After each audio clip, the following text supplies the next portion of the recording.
I think on the one side, it's weighing the risk of what might happen if I take this too early, because people are like, oh, there's the writer's strike and the copyright issues are outstanding.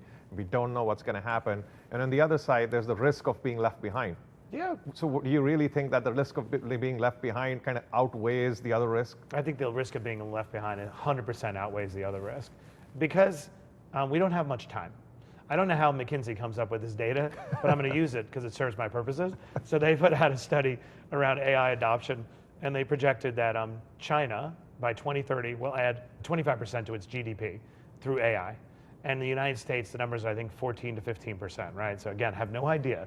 But we're in 2023 right now. That's not a long time.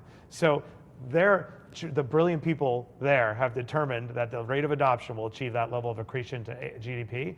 That means that the race is already underway. So I don't think there is time. That's different than investing. I've been very careful about investing in AI. I think it's too crowded.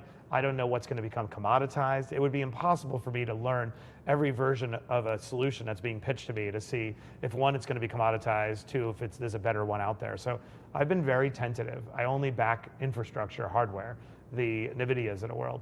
That's different than adoption. From a consumer standpoint and from an experimentation standpoint within my company and within my portfolio, I will tinker with everything.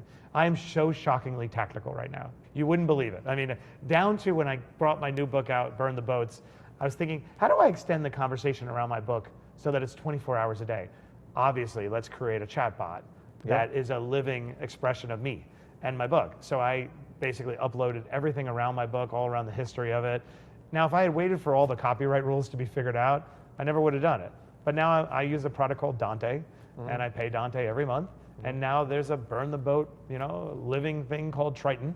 That's a manifestation of my book, and now the conversation continues. My point is, that's allowed more people to experience my philosophy rather than waiting for a couple of years for all these issues to be resolved.